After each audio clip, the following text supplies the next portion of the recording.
Welcome back to Dukascopy TV. I'm Dermott and this is Nicolette de Joncaire from WEF. Now, Professor Joe Bannister is the chairman of the Malta Financial Services Authority. He is in the studio with us today to have a review of Malta as a financial centre. Professor Bannister, welcome to the studio. Thank you. Pleasure to be here.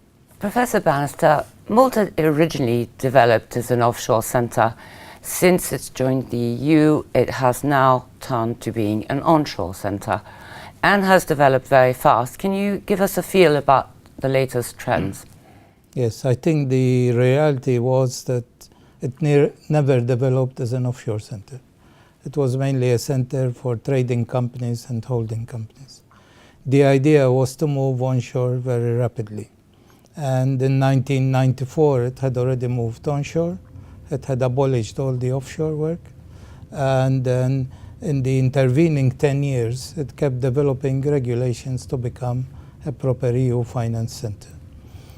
Since joining the EU then, in 2004, obviously being a member state, having proper legislation, which is EU compliant, then it could develop quite rapidly. There was a need for another small offshore centre, not a large one, because it's a small size country.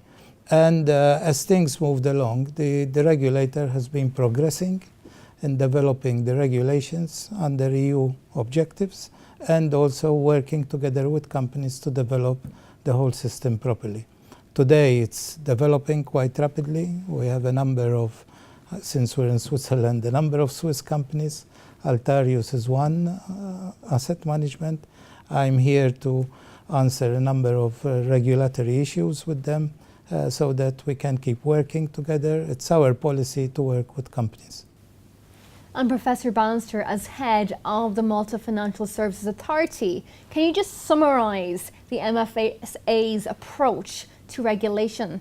Yes, the main approach essentially is risk-based regulation. We have an approach at the pre-licensing stage where we need to see everybody, we need to see the quality of the companies that are coming in, and then essentially we keep track of all the companies. So basically anybody who's licensed, then we need to see from time to time on a risk-based approach to see that they are working properly within the regulations, because their success is our success.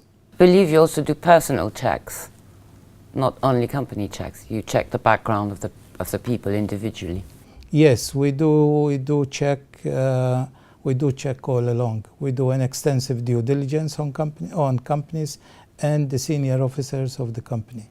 So any misdemeanor, whether it's tax, non-payment of VAT or civil action, then obviously we take a hard look and decide whether the person should be working in a licensed entity in Malta. The World Economic Forum ranks you quite highly as a financial centre. What are the main advantages of Malta as a financial centre?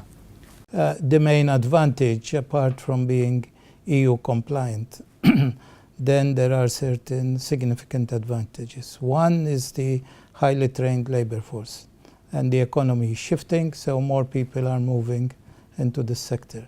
Two, the legal system, which is a combination of civil law and English law, so we borrow a lot from business, from English company law and English public law, then passporting rights, obviously. English is the language of business. We publish regulations in English and Maltese, but it's the interpretation of the English text that prevails. And then ultimately cost, relative cost to the rest of Europe are about a third to a half. So on that score, companies can operate within a good regulatory environment and can also operate efficiently in terms of their cost structures. And I understand redomiciliation is quite a great feature of your centre. Yes, in our process of developing regulation, apart obviously from bringing in European regulation, which we are bound to do as a member state, then from time to time we look at our regulations and legislation and look to introduce innovation under regulation. Redomiciliation is one. We have the best redomiciliation where companies move essentially. Legal status of a company can move from one jurisdiction to another. And that has helped companies to move from offshore to onshore without any major disruption. It's particularly important more in the insurance sector, because for the insurance company to move, unless it can redomicile, then it has to close down, go into runoff, new agreements, and everything. And a number of companies have found this very useful. Professor Bannister, thank you very much for joining us today. My pleasure being with you.